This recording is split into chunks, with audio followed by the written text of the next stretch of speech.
आज की क्लास में हम स्टडी करेंगे इम्प्लीकेशंस क्या होते हैं, और अगर कोई भी स्टेटमेंट हमें दिया हुआ है और अगर वो स्टेटमेंट एक कंपाउंड स्टेटमेंट है तो उस कंडीशन पर हम उस कंपाउंड स्टेटमेंट का, अगर वो सिंपल एक नॉर्मल फॉर्म पे हमें दिया हुआ है तो उस कंडीशन पर इम्प्लीकेशंस को यूज़ करते हुए उसका हम कॉन्ट्रापोजिटिव एंड कॉन्वर्स इक्वेशंस कैसे बनाएंगे। तो सबसे पहले हम इम्प्लीकेशंस देखते हैं। तो जैसे हमने क्वांटिफायर स्टडी किया था, क्वांटिफायर क्या होते थे, एक सिंबल हम लेते थे और उस सिंबल को हम किसी भी स्टेटमेंट को इंडिकेट करने के लिए यूज़ करते थे। उसी तरह से हम यहाँ पर इम्प्लीकेशंस को लेंगे। इम्प्लीकेशंस एक वर्ड है, एक स्पेशल वर्ड है, जैसे एंड हमने देखा और देखा, उसी तरह से कुछ और वर्ड्स हैं जो किसी भी स्टेटमेंट को इम्प्लीकेट करने के लिए यूज़ होते हैं। तो उन कंडीशंस पर जब हम उस वर्ड्स को जब भी यूज़ करेंगे तब हम उसे इम्प्लीकेट फॉर्म में कहेंगे उस स्टेटमेंट को। और वो वर्ड्स क्या क्या हैं और किस तरह से हम उससे न्यू सेंटेंसेस बनाएंगे, ये देखिए। तो हम इम्प्लीकेशंस लेते हैं। फर्स्ट हम लोग लेते हैं इफ़ देन, ये एक इम्प्लीकेशन है। अगर कोई भी स्टेटमेंट हमें गिवन है कंपाउंड स्टेटमेंट, तो उस कंडीशन पर हम उसके फॉर्म को इन वर्ड्स का यूज़ करके कन्वर्ट कर सकते हैं। पर हम उसके फॉर्म को इस तरह से कन्वर्ट करते हैं कि उसका मीनिंग चेंज ना हो, वो उसका मीनिंग सेम फॉर्म पे रहे, बस उसका हम रूप चेंज करते हैं। इसी तरह से हम और इम्प्लीकेशंस लेते हैं, इफ़ एंड ओनली इफ़, ये फर्स्ट है। सेकेंड हम लोग देखते हैं ओनली इफ़, एंड थर्ड हम लोग देखते हैं इफ़ एंड ओनली इफ़। तो यहाँ पर हमने 3 इम्प्लीकेशंस देखे और इसे हम किसी भी कंपाउंड स्टेटमेंट में यूज़ करते हैं उस स्टेटमेंट के फॉर्म को चेंज करने के लिए, बट उसके मीनिंग को हमें चेंज नहीं करना है। एग्जाम्पल्स हमें यहाँ पर बुक में दिया हुआ है। एक स्टेटमेंट है जिसे आर से इंडिकेट किया गया है और यहाँ पर हमें दिया हुआ है if you are born in some country then you are the citizen of that country. यहाँ पर इसे हम लोग लिखें अगर, तो हमें दिया हुआ है if you are that country. तो यहाँ पर एक कंपाउंड स्टेटमेंट गिवन है और ये कंपाउंड स्टेटमेंट हमें कौन से फॉर्म पे दिया हुआ है, यहाँ पर हमें इफ़ एंड देन का यूज़ दिख रहा है। इफ़ के बाद कुछ स्टेटमेंट है देन। तो इसी तरह से कोई भी स्टेटमेंट में इफ़ देन का यूज़ हुआ है तब हम उसे कहेंगे कि यहाँ पर इम्प्लीकेशंस इफ़ और देन का यूज़ हुआ है, ठीक है। तो यहाँ पर ये एक कंपाउंड स्टेटमेंट है। अगर हम इसके कंपोनेंट स्टेटमेंट को अलग करेंगे तो ये हमें फर्स्ट मिल जाएगा you are born in some country, second हमें मिल जाएगा you are citizen of that country. तो यहाँ पर कंपोनेंट हमें मिल रहे हैं you are born in some country, second component है you are citizen of that country. तो इस कंपाउंड स्टेटमेंट से हमने 2 कंपोनेंट अलग किए और ये compound statement if then implication का यूज़ करके इंडिकेट बनाया गया था। अगर हम इन दोनों कंपोनेंट स्टेटमेंट को स्टडी करें तो हमें ये पता चल रहा है कि इफ़ P देन Q, मतलब अगर P है you are born in some country तो वो इम्प्लाइज करता है, उससे हमें ये पता चलता है you are citizen of that country. पर अगर हम यहाँ पे दूसरे वर्ड्स में इसे देखें तो अगर हम पहले Q को देखें you are citizen of that country और उसके बेसिस पर अगर हम P को बताना चाहें तो ये ज़रूरी नहीं है कि हम किसी भी कंट्री के सिटीजन हैं तो हमारा बॉर्न प्लेस भी वही हो। तो यहाँ पर ये ध्यान दीजिएगा कि P जब हैपन होगा तब Q हैपन होगा, इसीलिए मैंने लिखा है इफ़ P देन Q। पर हम यहाँ पर ऐसा नहीं लिख सकते इफ़ Q देन P, ये रॉन्ग होगा क्योंकि हम Q को कंसीडर करते हैं तो हम उसके बेसिस पर P के बारे में कुछ नहीं बोल सकते, इसलिए हम इस कंडीशन को नहीं ले सकते, ठीक है। तो जब भी हम इफ़ देन इम्प्लीकेशन यूज़ करेंगे तब हमें यही लेना है, इफ़ पी देन क्यू, मतलब फर्स्ट कंडीशन फर्स्ट कंपोनेंट जब ट्रू होगा उसी के बेसिस पर सेकंड कंपोनेंट हैपनिंग होगा। ठीक है, यहाँ इम्प्लीकेशन को इंडिकेट करने के लिए इस तरह के हम एरो का यूज़ करते हैं। तो हमने यहाँ पर लिखा हुआ है इफ़ पी देन क्यू, तो हम इसे इस तरह से भी लिख सकते हैं, if P it implies that for Q, अगर पी हैपनिंग है तो क्यू भी हैपनिंग होगा। सेकेंड एग्जाम्पल देखते हैं। सेकेंड एग्जाम्पल है if a number is multiple of 9 then it is multiple of 3। अब यहाँ पर ये एक कंपाउंड स्टेटमेंट है जिसमें इफ़ देन इम्प्लीकेशन का यूज़ हुआ है। इसके अगर हम कंपोनेंट स्टेटमेंट अलग करें तो कंपोनेंट स्टेटमेंट हमें P मिला है अ number is multiple of 9 and statement Q मिला है अ नंबर इज़ मल्टीपल ऑफ 3। अब अगर हमें ये कंडीशन मिली है तब हम इसके लिए डिफरेंट फॉर्म बना सकते हैं। तो फर्स्ट फॉर्म हम लोग बना सकते हैं P implies that Q, P implies that Q, ऐसा लिखने का क्या मतलब है, P हमें ये बता रहा है कि Q हैपनिंग है। P a number is multiple of 9 तभी होगा जब वो नंबर 3 का मल्टीपल होगा, या अगर हम कहें कि कोई नंबर 9 का मल्टीपल है तो वो 3 का भी मल्टीपल होगा। इसलिए हम इसे लिख सकते हैं P implies that Q, और अगर हम इसे साइन पे लिखें तो हम इस तरह से लिख सकते हैं P implies Q। ठीक है, सेकेंड फॉर्म हम इसका बना सकते हैं P is sufficient condition for Q, P is sufficient condition for Q। ऐसा इसलिए बोल रहे हैं क्योंकि सेकेंड स्टेटमेंट Q के हैपनिंग के लिए अ नंबर इज़ मल्टीपल ऑफ 3, इसके हैपनिंग के लिए ये कंडीशन सफिशिएंट है कि वो नंबर 9 का भी मल्टीपल होना चाहिए, क्योंकि हमें मालूम है 9 और 3 के जो भी मल्टीपल्स हैं वो एक समान होंगे, तो इसलिए ये हमें कंडीशन ये एक मिल गया। थर्ड हमें मिल रहा है P only if Q, P only if Q means P मतलब अ नंबर इज़ मल्टीपल ऑफ 9, ये तभी होगा जब वो नंबर 3 का मल्टीपल हो। अगर हम यहीं पर लिखें अ नंबर इज़ मल्टीपल ऑफ 9 और सेकेंड हम लेते हैं 3 की प्लेस पे 2, तो ये कंडीशन नॉट पॉसिबल है। मतलब ये कंडीशन भी है P ओनली इफ़ Q, कोई भी नंबर 9 का मल्टीपल होगा अगर वो 3 का मल्टीपल है, अगर वो 3 का मल्टीपल नहीं है मतलब वो 9 का भी मल्टीपल नहीं है। तो फोर्थ हम इसी बेसिस पे कंडीशन बना सकते हैं, not Q implies that not P। ये मैंने हमको बताया था, ये साइन ये क्वांटिफायर हम नॉट के कंडीशन पे यूज़ करते हैं। यहाँ पर ऐसा बनाने का मतलब ये है कि अ number is not multiple of 3, it implies that number is also not multiple of 9। तो ये कंडीशन भी राइट है। इसके बाद हम एक और कंडीशन बना सकते हैं जैसा हमने इसे बनाया है। तो पांचवा केस हमें मिल जाएगा Q is necessary condition for P।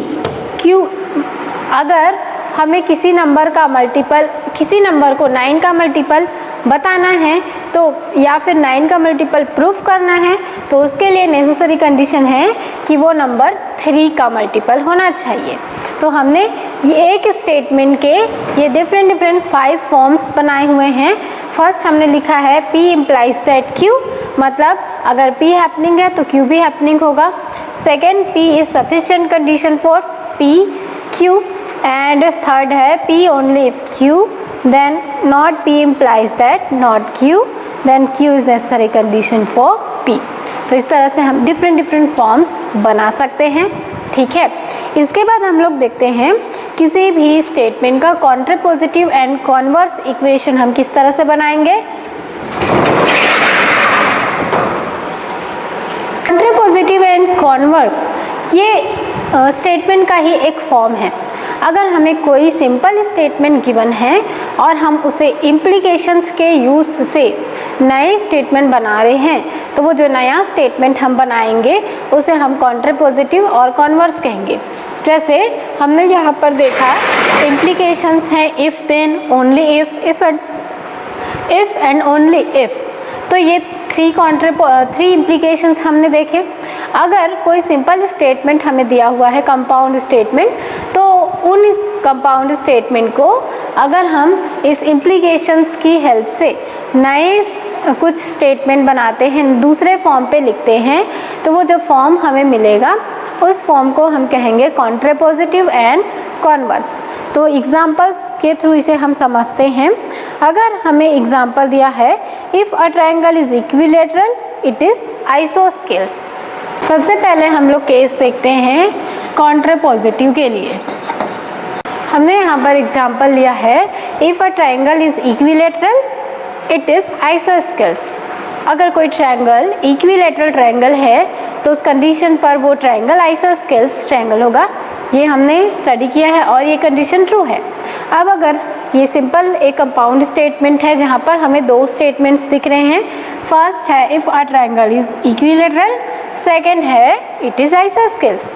अगर हम इसे बनाते हैं इम्प्लीकेशंस की हेल्प से और हम यहाँ पर यूज़ करें इफ़ देन इम्प्लीकेशन, तो इस कंडीशन पर हम इसे किस तरह से बना सकते हैं? तो इसे हम बना सकते हैं इफ़ अ ट्रायंगल। तो जब हम इसका कॉन्ट्रापोजिटिव पार्ट बनाएंगे तो ये हमें मिल जाएगा if a triangle is not isosceles then it is not equilateral. तो ये ध्यान दीजिएगा कि जब हम किसी भी सेंटेंस का कॉन्ट्रापोजिटिव बनाते हैं तो उस कंडीशन पर हमें क्या करना है? हम क्या करेंगे? हम हमेशा उसे नॉट के यूज़ से बनाएंगे। हम उसका नेगेटिव कंडीशन देखेंगे। हमें यहाँ पर दिया है कि अगर कोई ट्रायंगल इक्विलेटरल है तो वह आइसोस्केल्स होगा। तो हम जब उसका कॉन्ट्रापोजिटिव बनाएंगे तब हम उसका अपोजिट कंडीशन लेंगे और हम सेकंड स्टेटमेंट से शुरू करेंगे। हम यहाँ पर सेकंड स्टेटमेंट को पहले ले रहे हैं और हम यहाँ पर बना रहे हैं if a triangle is not isosceles. Second statement का हम नेगेटिव पोर्शन पहले लिए, तो वो हमें क्या इम्प्लाई कर रहा है? हमें ये बता रहा है कि then it is not equilateral. अगर सेकंड कंडीशन हैपनिंग नहीं है तो फर्स्ट कंडीशन भी हैपनिंग नहीं होगी। ओके, तो इस तरह से हम किसी भी स्टेटमेंट का, कंपाउंड स्टेटमेंट का कॉन्ट्रापोजिटिव पार्ट बनाते हैं। सेकंड एग्जांपल देखिए। सेकंड एग्जांपल है if a number is divisible by 9 then it is divisible by 3। अब यहाँ पर पहले से हमें इफ़ देन का यूज़ दिया हुआ है और हमें इसका कॉन्ट्रापोजिटिव पार्ट बनाना है।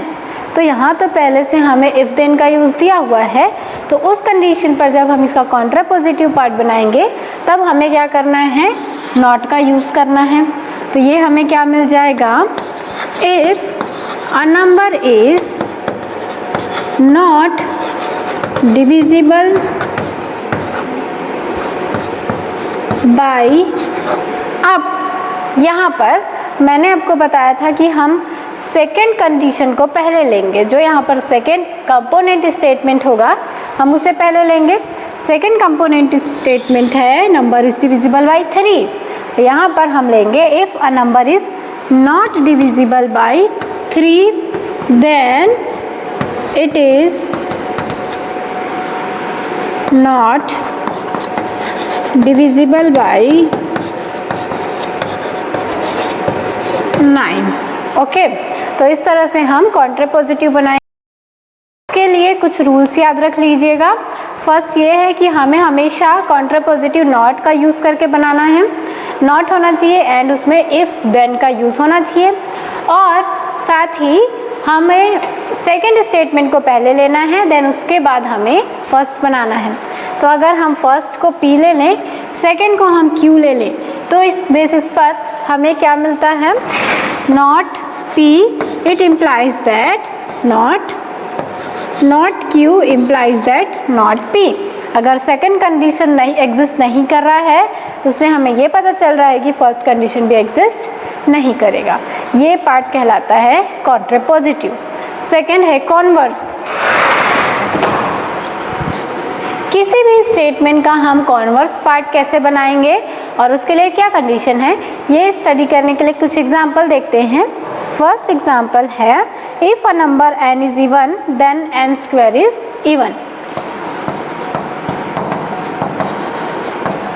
जब हम इस स्टेटमेंट का कॉन्वर्स बनाएंगे तो ये हमें दिया हुआ है if a number n is even then n square is even. तो अगर हम इसका कन्वर्स इक्वेशन बनाएंगे तो ये हमें मिल जाएगा if n square is even then n is even. मतलब हमने यहाँ पर लिखा है कि अगर कोई नंबर इवन है तो उसका स्क्वायर भी इवन होगा।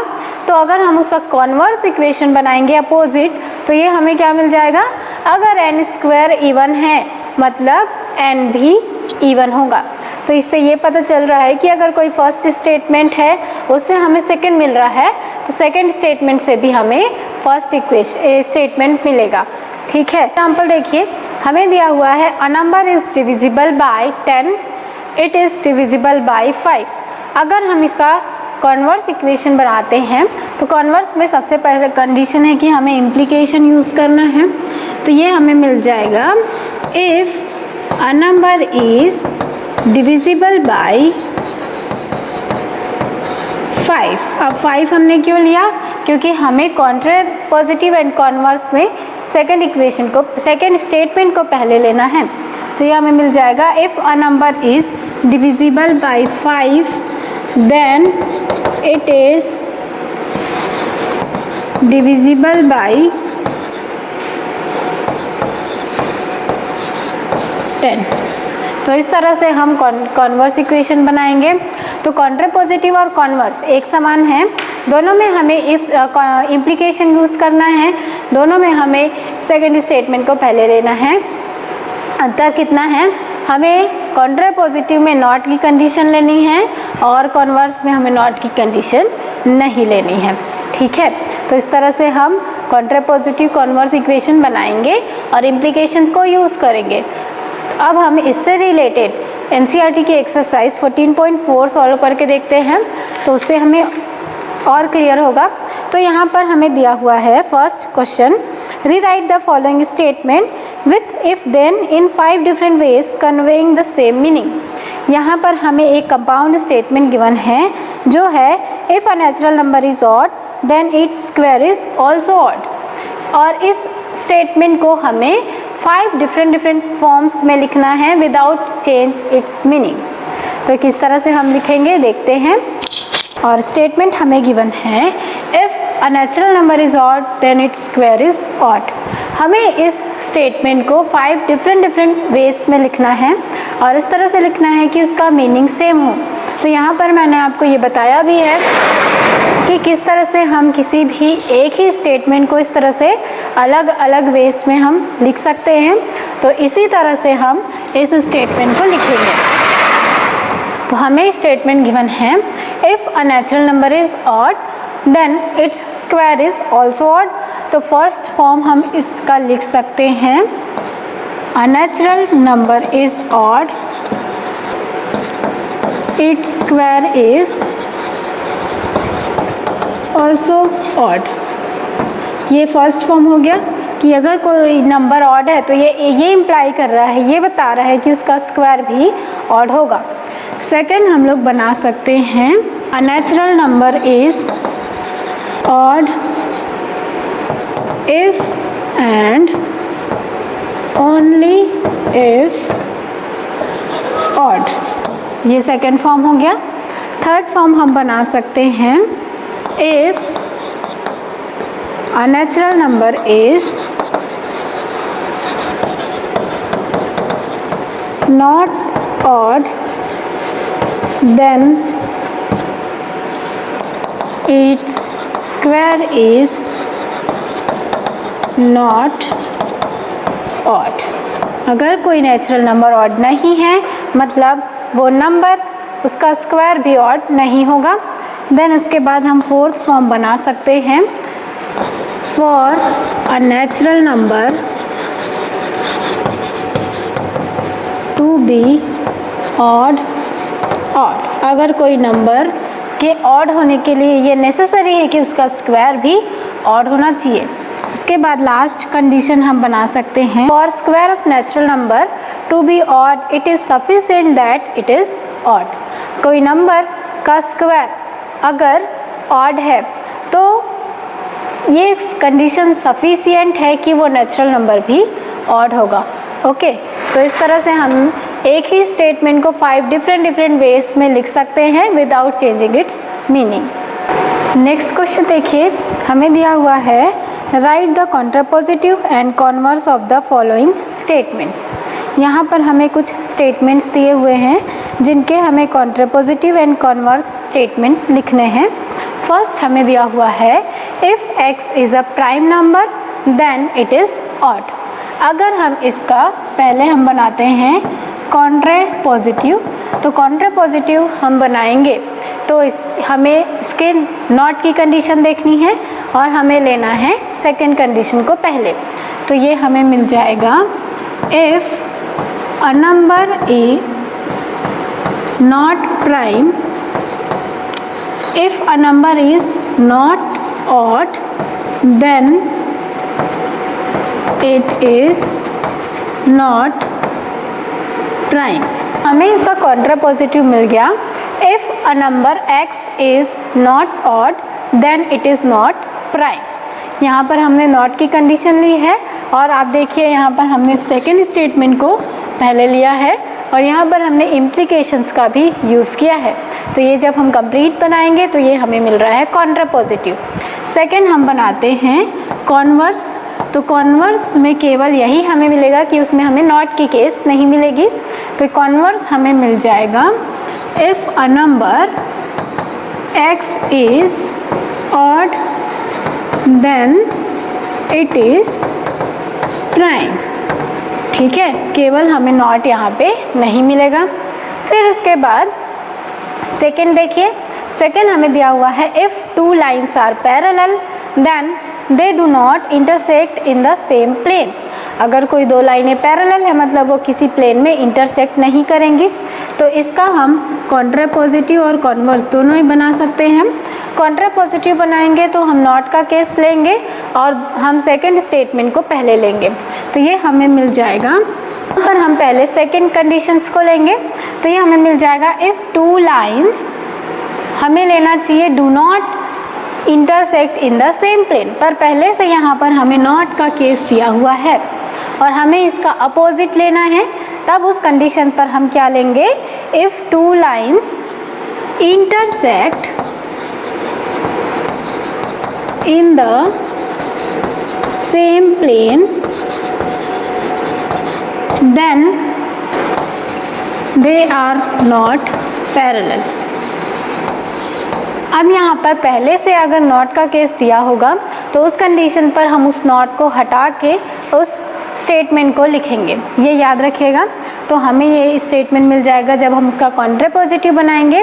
तो ये हमें मिल रहा है if two lines intersect in the same plane then they are not parallel. ठीक है, इसके बाद हम बनाते हैं इसका कॉन्वर्स। तो ये हमें मिल जाएगा if two lines do not intersect in the same plane, if two lines do not intersect in the same plane then they are parallel। तो यहाँ पर इन तीनों स्टेटमेंट्स में हम देख सकते हैं उसका मीनिंग चेंज नहीं हो रहा है। पढ़ने से हमें यही पता चल रहा है कि अगर दो लाइनें पैरेलल हैं तो वो इंटरसेक्ट नहीं करेंगी, अगर इंटरसेक्ट कर रही हैं तो वो पैरेलल नहीं होंगी। तो इस तरह से हम उसके केवल फॉर्म को चेंज करके बना सकते हैं। थर्ड देखिए, हमें दिया हुआ है something is cold implies that it has low temperature. अगर कोई चीज़ हमें कोल्ड महसूस हो रही है तो इससे हमें ये पता चलता है कि उस वस्तु का, उस ऑब्जेक्ट का टेम्परेचर लो है। तो इसका हम कॉन्ट्रापोजिटिव और कॉन्वर्स दोनों बना सकते हैं।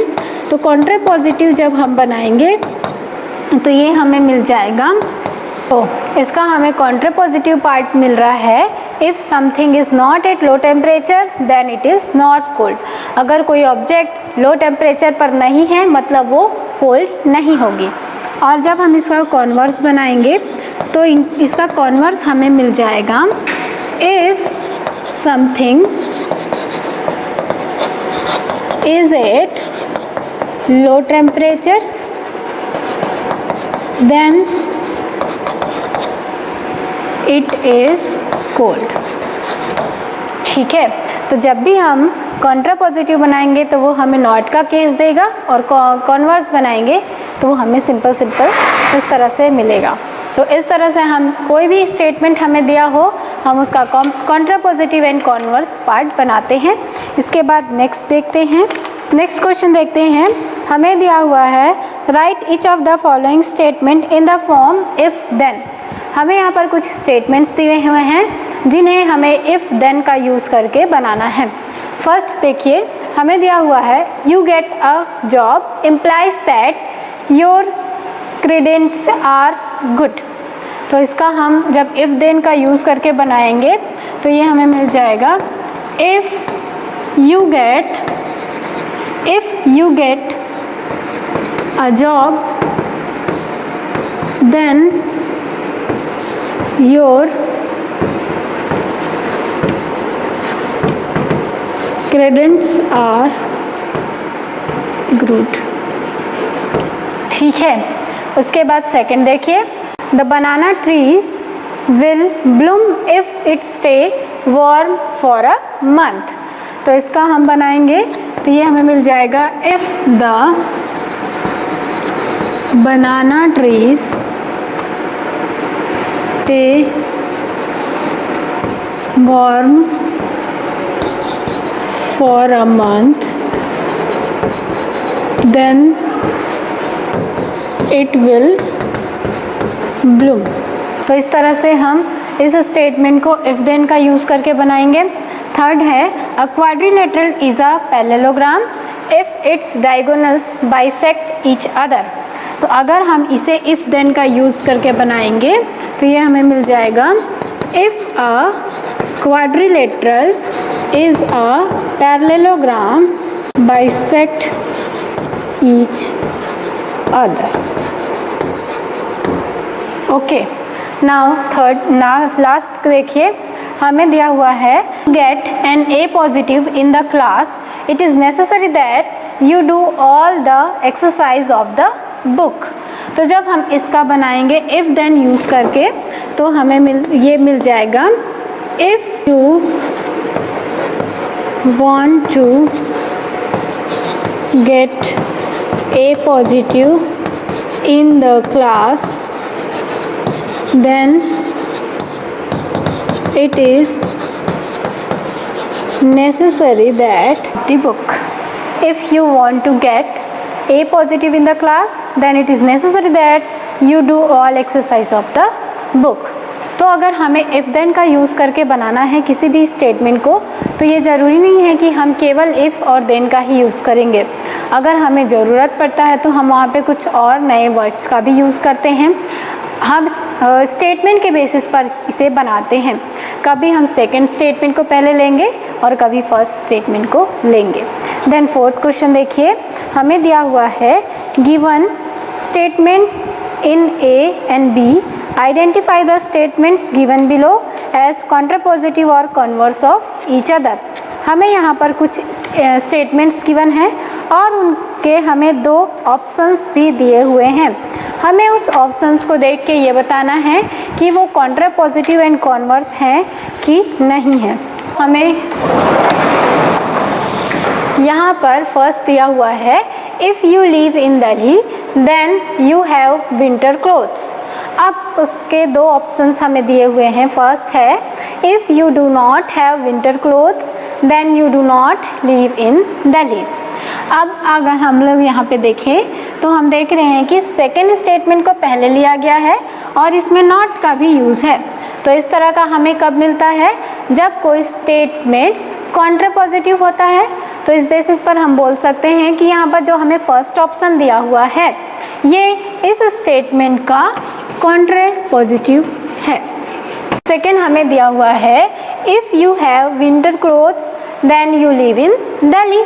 और ये हमें मिल रहा है इसका कॉन्वर्स, क्योंकि यहाँ पर भी हमें सेकेंड स्टेटमेंट को पहले लिया है और इसमें नॉट का यूज़ नहीं किया गया है। इसके बाद नेक्स्ट देखिए, हमें दिया है if a quadrilateral is a parallelogram then its diagonal bisect each other. और इसके ऑप्शंस हैं, फर्स्ट है if the diagonals of a quadrilateral do not bisect each other then the quadrilateral is not a parallelogram. ये case हमें मिल रहा है contrapositive का, क्योंकि यहाँ पर सेकंड को पहले लिया है और यहाँ पर नॉट का भी यूज़ हुआ है।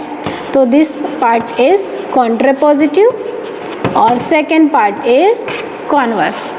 सेकंड भी हम रीड करके भी देख सकते हैं। ये हमें दिया है if the diagonals of quadrilateral bisect each other then it is a parallelogram. ये सिंपल इस स्टेटमेंट का कॉन्वर्स है।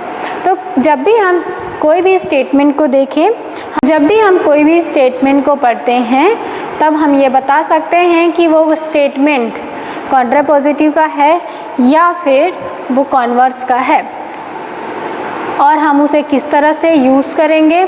आज की क्लास में हम यहीं तक करते हैं। हमने आज स्टडी किया कि कोई स्टेटमेंट कॉन्ट्रापोजिटिव है वो हमें कैसे पता चलेगा, कॉन्वर्स है वो हमें कैसे पता चलेगा, इम्प्लीकेशंस क्या क्या होते हैं और इम्प्लीकेशंस को हम किसी स्टेटमेंट में यूज़ किस तरह से करते हैं।